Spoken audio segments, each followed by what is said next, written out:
see you guys in the dark.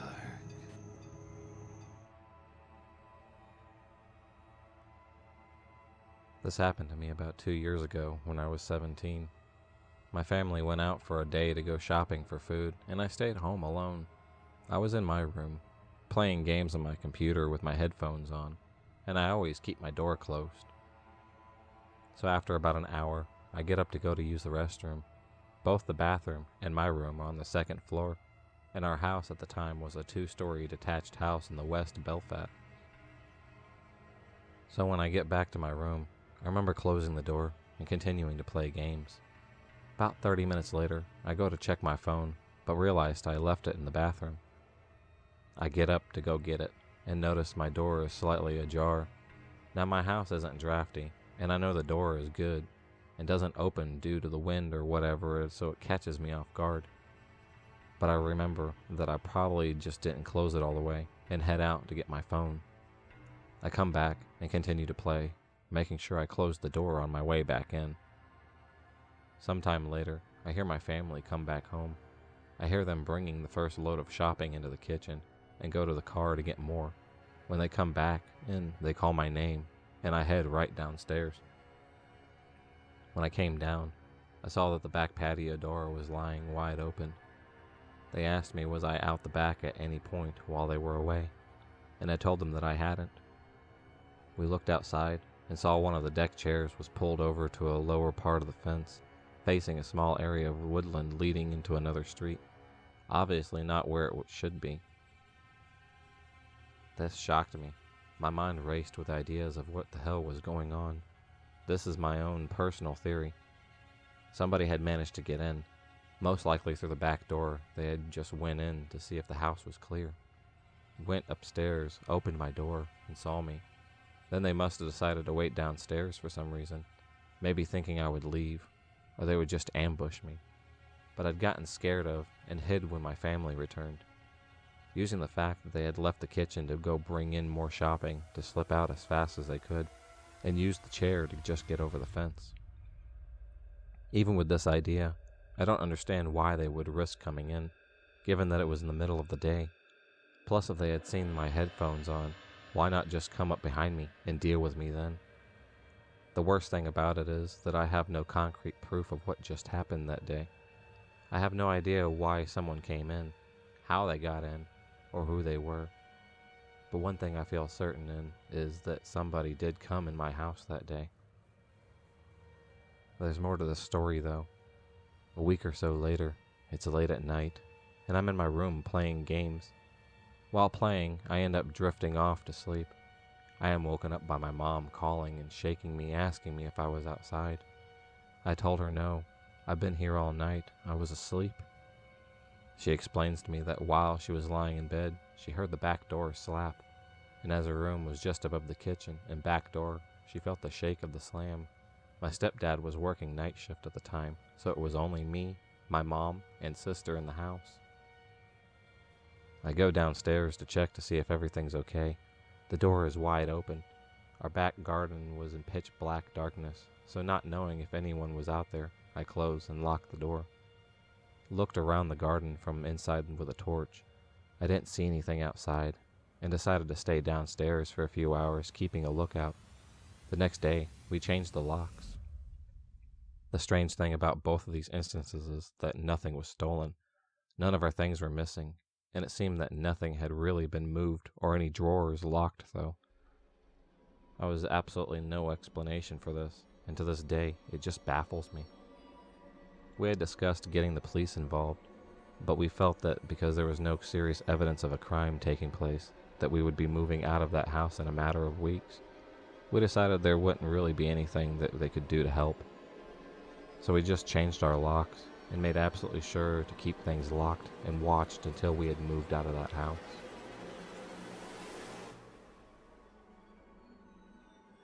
It was a Sunday afternoon, and my boyfriend and I just got home from a weekend camping trip.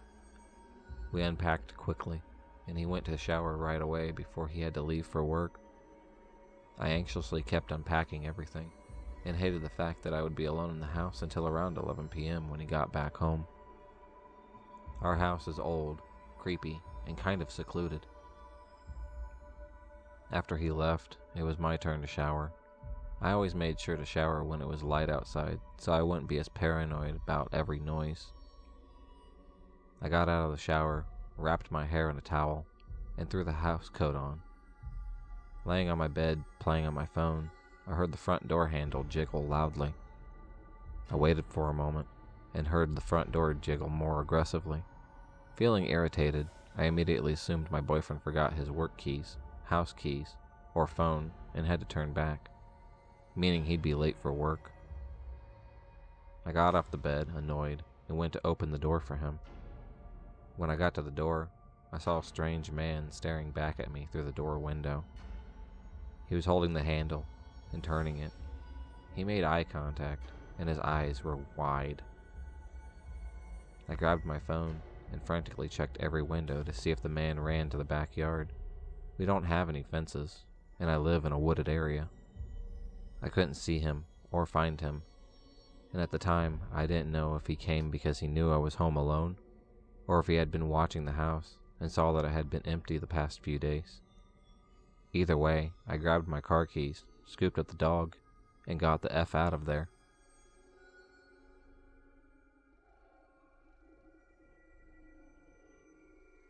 This happened about 7 years ago, but I never got over it.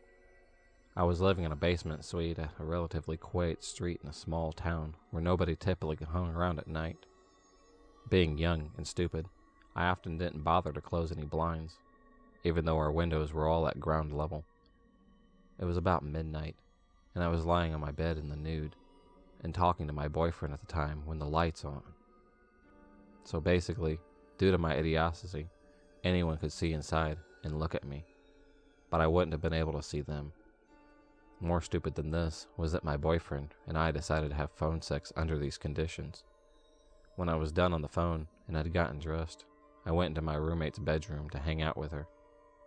Immediately after I got into her room, she and I heard someone aggressively trying to get into my bedroom window open. We rushed into my room only to find them gone, but we heard loud footsteps running towards her bedroom instead. We then heard them trying to open her bedroom window, and failing at that, running around to the side of the house to try to get the bathroom window open, and then mine again. Next, we heard the trespasser running up the stairs at the back of the house that led to the upstairs suite, where nobody was home, and try the balcony door. At that point, we called the police. The person was gone and never came back, but it definitely made me think twice about being so reckless. Just knowing that somebody lurked outside my window, watching me in my situation, and then tried frantically to get into my house knowing that my roommate and I were both home still horrifies me to this day.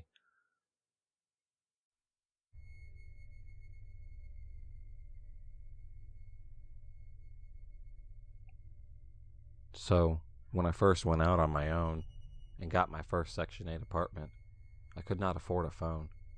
I was broke. I didn't mean broke. The tenant who lived there before me was a sex worker, apparently. I liked to be in the living room on the desktop my parents had gotten me. And one night, at 2 a.m., I was drinking cherry tea and doing just that. Someone knocked at the door. I went to the door, made sure it was locked. I came from a privileged upbringing despite abuse, and locked doors wasn't always important in my neighborhood. It was some guy. I doubtly made sure it was locked and closed the curtains, but the guy kept trying to get in. He was not alone, though. There were 2 other people involved. It was 2 a.m. I was absolutely alone. So for the next 2 hours, I didn't move from my bathroom because I wanted to stay connected to a possible help.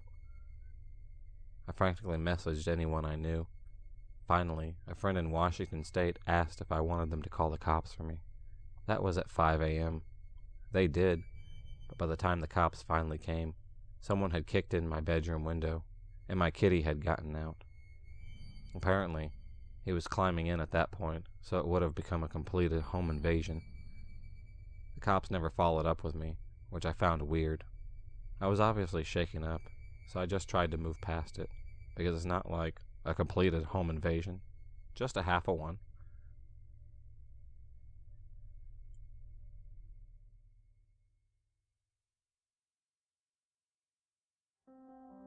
I used to live in a town in North Texas on the border of Oklahoma, and in this particular town, there were a lot of rundown areas. So back when I was 20, I was living in one of these areas in an old apartment complex with my girlfriend at the time. So long story short, the area is known for a pretty big bit of crime. And having lived in Oklahoma, I wasn't too worried about it. One night, I was off work, and I'd been reading the book Shogun for a while in the living room, and after about a good 2 or 3 hours of reading, I realized I had to go to the bathroom. I put the book down and get up to walk to the back of the apartment, which has 2 rooms and a bedroom, and the moment I get to the entryway of the hallway, I noticed muddy shoe prints on the floor facing the living room where I had been laying on the floor reading. Immediately, I get into alert mode and get against the wall because I'm assuming the guy or girl is still in my apartment. I follow the footsteps back to my bedroom, which is just a small area with one window in the back. I follow the footsteps back to my bedroom, which is just a small room with one window to the back wall near the top of my bed, and I notice that the footprints come from and lead back to the window across my bed. For a long time, I paced through the house searching for the person, and not once could I find anyone, which is probably the thing that creeped me out the worst, because the only way in and out of the apartment is the front door in the living room where I was laying on the floor. The even weirder thing was, and I know this isn't going to sound legit, is that I had a big throwback blanket folded and tacked up over my window that was pushed back in place in front of the locked window. Someone had to have opened the window, climbed inside, and made their way into the apartment, walked all the way to the end of the hall, and then noticed me there. At the time, I was a pretty well-built guy, but laying on the floor the way I was, I had my back to the hallway. I couldn't sleep for weeks, and even though my girlfriend was worried about it, she hadn't been there when it happened. So after a while, she got annoyed with my nervousness about it and suggested that we just move. After a few years, I got over it, but sometimes I still catch myself wondering why he didn't go any further, or how the hell he broke in the first place.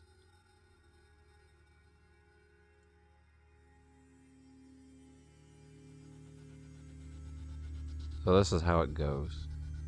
All my family were sleeping, as it was about 1 to 2 in the morning.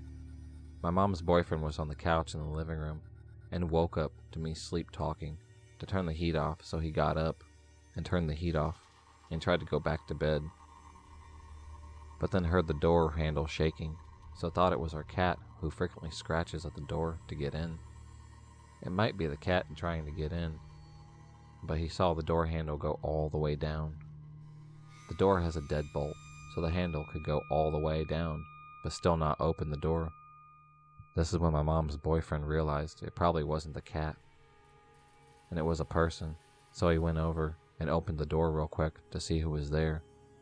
And when he opened it, this guy tried to shove his way into the house, but my mom's boyfriend overpowered him and shut and locked the door. This is when my mom woke up because she heard the door open. Mom's boyfriend asked her if it was someone she knew, and she proceeded to say that it wasn't. This is when it gets worse. The guy now started to full-on rush the door to try to break it down. My mom called the cops. This is when he turns it down a notch and goes back to his car for who knows what, and comes back and tries to tear our screen door off and get in that way. But this is also when the police show up and take him out into custody. My mom says that he probably was drunk and at the wrong house, but maybe it was something worse. My mom says that he was probably drunk and at the wrong house, but maybe it was something worse that he had in mind, but he might try it again. And the fact that I slept through all this whole thing is not comforting at all. So drunk guy trying to break into our house, let's not ever meet.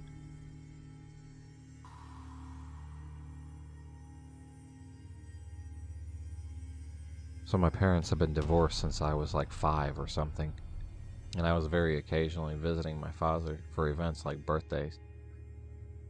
One day, when I was around 7 or 10, we celebrate the birthday of Dee Dee, which was the grandmother of my step-siblings. We spent the whole day at her flat together and played video games. The flat was big, and the whole city was pretty small and secure. So most people just didn't lock their door when they were inside. They just shut it. When the evening started, we prepared the cake and candles, gathered around the table, and sang happy birthday and all.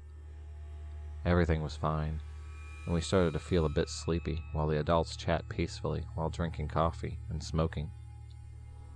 So we casually retreat to the sofa, half asleep. At this moment, I started to seriously doze off, and wasn't really aware neither of the time or what was happening around me.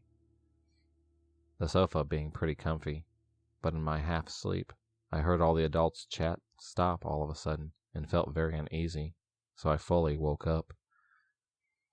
Every adult was at the table, their head turns toward the entrance in obvious confusion. A very dirty-looking and a bit overweight woman was standing there with a kid, seemingly around 6, that was looking as dirty as her mother. She literally opened the door like it was her home and goes in. We were all kind of surprised and didn't react promptly until she, without a word, started to search into a little wooden plate where Dee Dee put some jewelry. My father stood up and asked her who she was and what she was doing. He quickly whispered to other guests, asking if anyone knew her. She immediately started to yell how it was her home, and she could feel the spirit of her deceased husband on the house while frantically shaking her kid.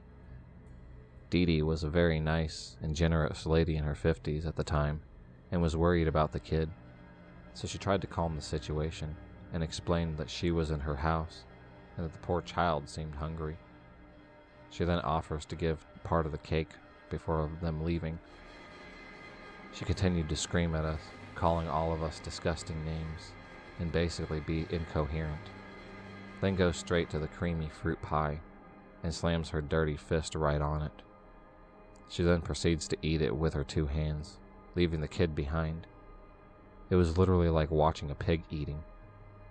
My father, who got enough of her bullcrap, forced her to leave, and she took the time to take her entire pie with her, finishing it without giving any to the kid, who seemed basically terrified and lost.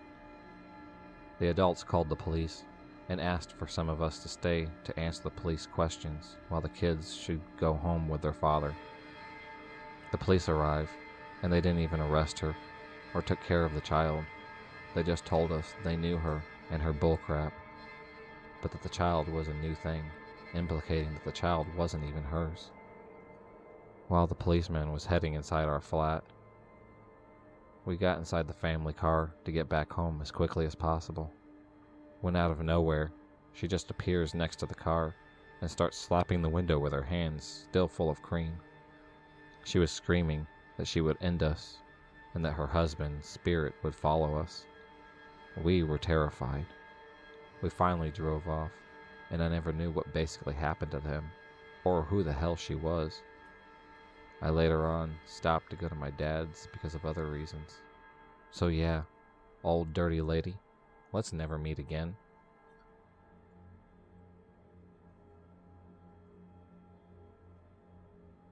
My fiancé and I threw a dinner party one time to celebrate his mom completing chemo.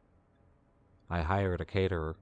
We were expecting 25 friends and family, so it was more than the kitchenette of our single-story ranch house could handle. We'd also only just moved in, so didn't have a lot of cooking staples. The caterer said he'd bring something 75% done, but he needed to finish off some dishes in our kitchen. I told him that was fine as long as he was finished by 5, because the kitchen is literally located, and we'd prefer everyone to be finished before the guests arrive due to the intimate nature of the occasion. He said that would be fine. He arrived as scheduled at 12 p.m. We gave him until 5, and the guests aren't even arriving until 6, so it's plenty of time. He smelled like actual dog crap, but his accent sounded European, so I thought maybe he just didn't believe in deodorant. It was more than the sweat smell, though. It smelled like a sun-baked diaper, and that made me uneasy, because he was going to be preparing food for sick, prior, and young kids. I just made sure he washed his hands, and then left him to his own devices, worrying I was being presumptuous. Throughout the entire process, he keeps pulling me aside to ask me questions, and have me taste things. I was super busy because my husband had to work during the day and pick up the surprise guest right after, so setting up the deck, decorating, putting together the slideshow equipment, coordinating the surprised guest, and just a million other little details. So every 10 minutes being asked things like, do you prefer this with paprika or without? With is fine. Whatever you think. Taste to be sure. It was getting old. When he was still there at 5:45, after 2 gentle reminders, I flat out told him I needed him completely out by 6, no matter what. He apologized and said there had been a delay because our oven wouldn't stay up to temperature.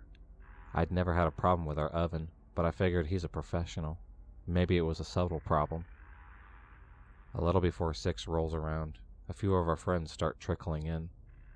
I decide to tell him whatever's done is done, and whatever isn't, he shouldn't just put in the fridge. But he's nowhere to be found at this point. I go out to the deck to ask my friends if they'd seen him, and he's out there, alcoholic beverage in hand, out of his chef whites, and now in a tee and jeans, mingling with my friends.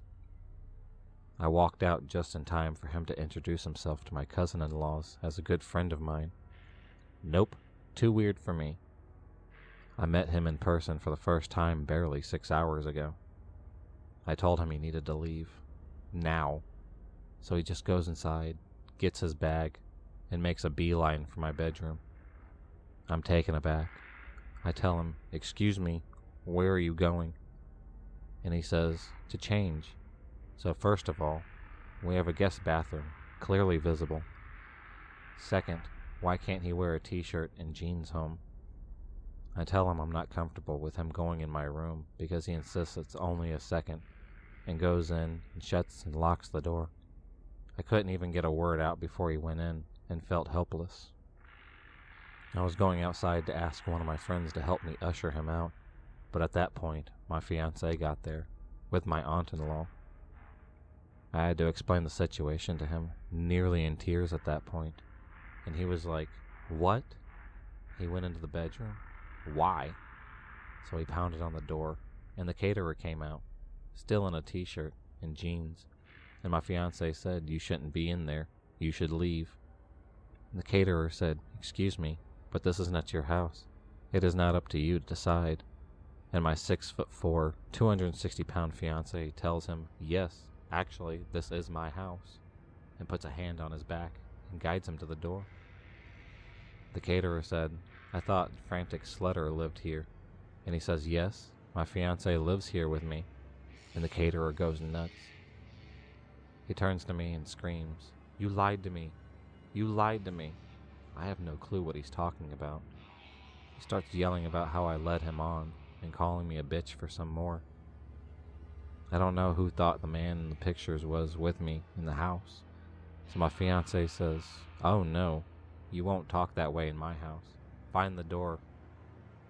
The caterer goes in the kitchen and starts throwing the trays of food out of the refrigerator and onto the floor. At that point, my fiancé realized 2 of his brothers had come in and were on the deck. He signaled to them, and they came inside, and he basically said, "This guy is harassing us." Since they're a family of all boys, and my fiancé is the first to get married, they don't get to flex the protective muscles too often, and jumped at the chance to toss this guy out. The party then went on as planned, but I insisted we order pizza and throw out all the food he made. My fiancé and friends keep saying, "Isn't that a bit much?" But I was insistent. We went out late drinking with his brothers and got home around 3:30 a.m. and passed out in our room. At around 5 a.m., I was woken up to the sound of the door opening.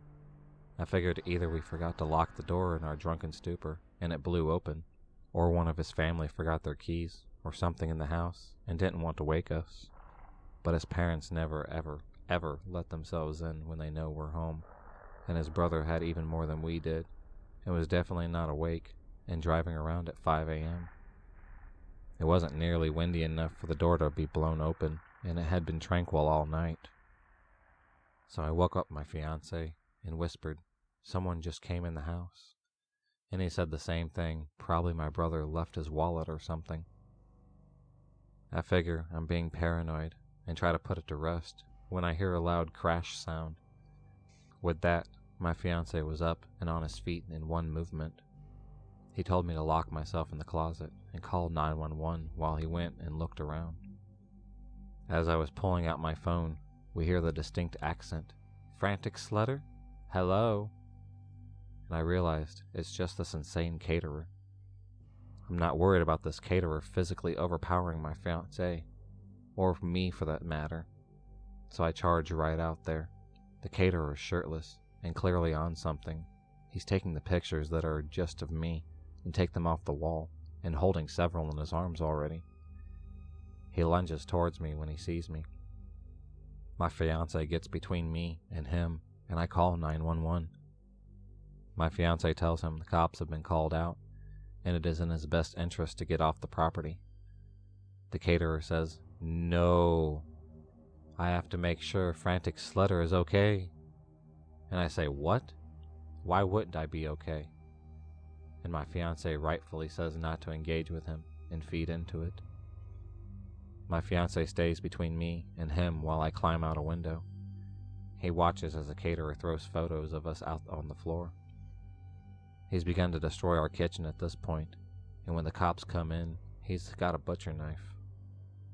My fiancé considered going for the gun safe when he first got the knife, since we live in a stand your ground state, but he decided the situation was hectic enough without introducing a firearm.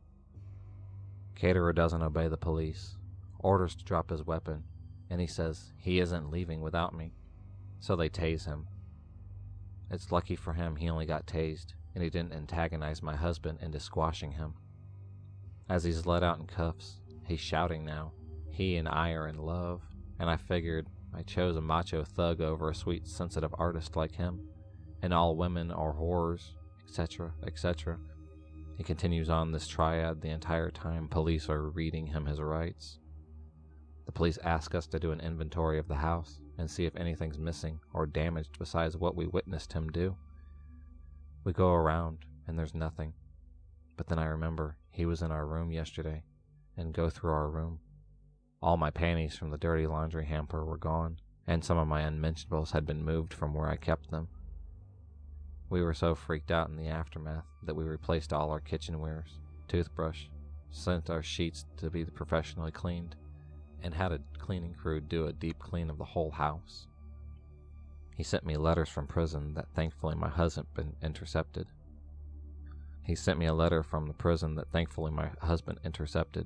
Because I was still recovering from the whole thing. We gave it to the police, who helped us get issued a no-contact order. He was sentenced to 3 years in prison 5 years ago. So he's out now, but thankfully, we did not meet again.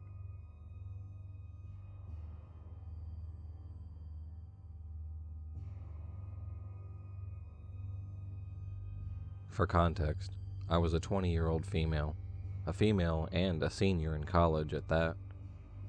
During my senior year in college, I was following a particular politician and was going to rallies and other events in my spare time.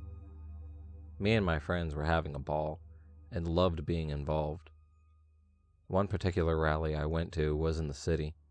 My friends and I took a train in and enjoyed ourselves. On the way back to the university, I noticed a guy sitting across from us that had recognized from the campus.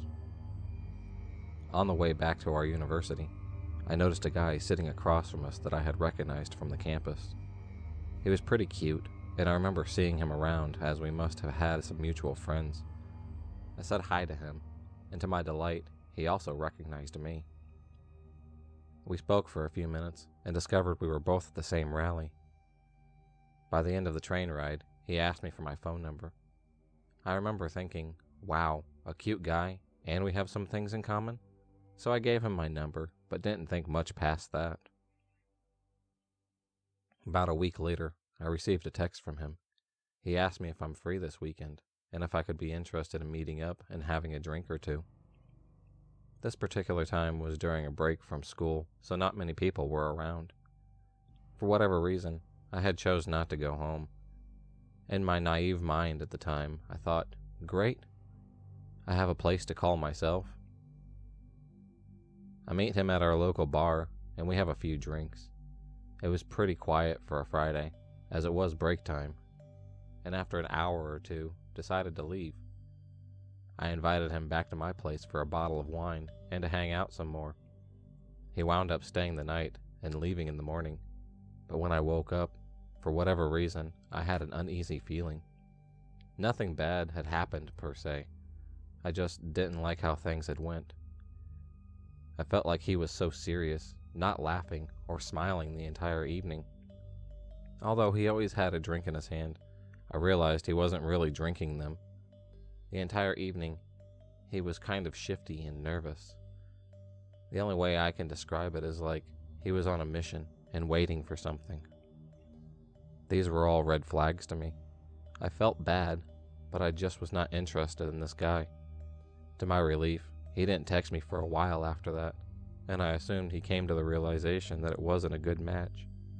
That is until about 2 or 3 weeks later. He writes me a message telling me that he's been busy, but really wants to meet this weekend and catch up with me. This particular weekend, my sister was having a large party for her husband's birthday at their house a few towns away. A few of my friends and I were going, and there was always a large group of people at their parties, about 50 to 60 at most. Now, let me be clear, these parties were not their typical get wasted and stay up till the cops get called type of college parties. They were more of an adult type party, given my sister's husband is fairly older than us.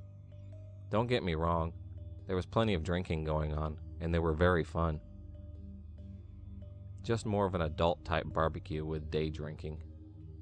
Me and my 2 girlfriends were going to spend the night, as I was going to drive there, but obviously we would be drinking. The party started early, at around 12 p.m. Against my better judgment, I invited him to the party, thinking it couldn't hurt. I gave him the address and the time to show up. He seemed very interested and agreed to come. The day of the party was so fun, and my friends and I were having a blast. I must admit, I did have a sinking feeling and was not looking forward to seeing the guy. Then, to my absolute and utter relief, I get a text from him saying he will be unable to make it. I finally could relax and just enjoy the party. At about 12 a.m., everyone exhausted from the day of full-on drinking, and the party is winding down. Most of all, the guests have gone home except my friends and I, and a few other guys. And of course, my sister and her husband. My sister has one guest room, which was taken, and a fully carpeted and finished basement. We had various blankets and pillows, and we're all going to sleep down there on the couches, or pretty much anywhere that we could lay. As I'm about to go down to the basement and get ready for sleep, the man walks through the front door. No knock, no text, no anything, just confidently walks straight into the house. I don't know why, but my initial reaction was fear. I pretended to be happy to see him and gave him a small hug. I asked him why he was there, to which he never gave a real response. All of the lights were out and everyone was gone. I was gesturing around and hinting at him that the party was over and that he had missed it. I felt bad that he made the effort and decided to speak with him for a few minutes before I went to bed. We talked. I told him I was going to get ready for bed and that I'm sorry he missed the party. He says, "Yeah, that's fine. This dude is just not getting the hint to leave." I leave the room and go to change my clothes and set myself up a bed, brush my teeth, etc. I'm just hoping that he will leave, but I don't hear any movement from the other room. When I come back to the living room to check and see if he's actually still there, he is. And he is asleep on the couch. I obviously found this strange, but just assumed that it was late and that he must have been really tired. He didn't seem out of place as there were various other people sleeping at the house as well. I went to the basement and found myself a place to sleep on the floor. About 30 minutes to an hour later, I'm lying on the floor, still awake, thinking about how weird it is that he just showed up out of nowhere. It's pitch black, and there's a few other people sleeping there, including my friends. I hear someone in the dark slowly come down the stairs. I see they are holding a cell phone light to guide them. As the figure reached the bottom of the steps, I see that it's him. Now, he has never been to this house, that is in the nice suburban area, and I did immediately think it's weird that he would randomly be walking through a house of a person he doesn't know. I pretend to be asleep. As I lie there frozen, I suddenly feel a tap on my shoulder. He doesn't say a word. He is over me and trying to wake me up. I don't move and pretend to be asleep. I lay there in the dark silence, and I am listening for his footsteps to walk away. I can tell he is holding a light over me. Then, with no warning, this man takes a step back and with his boot on, kicks me full force in the face. I'm not talking about a little tap with his foot to wake me up. No, full-on force boot kick directly in my face. My face goes numb. I don't know what just happened. I can feel blood running down my nose. I open my eyes and look at him, and all I can remember saying is something like, "Why did you do that?" He just stared at me blankly and said nothing, turned around and walked back up the steps. I lay there paralyzed in fear. My heart is beating 1,000,000 times a minute. I don't know how long it was until I garnished the courage to get up, but eventually I army crawl in the dark over to my friend. Another man near her wakes up as well, and I explained what happened. We are all half drunk, dazed and confused to say the least. I can't stay in this basement. I know he left, but I was just so scared. My friend and the other guy offer to take me upstairs so I can sleep in my sister's room. I go into my sister's room and lay next to her bed on the floor. I shut the door behind me, but unfortunately, there was no lock.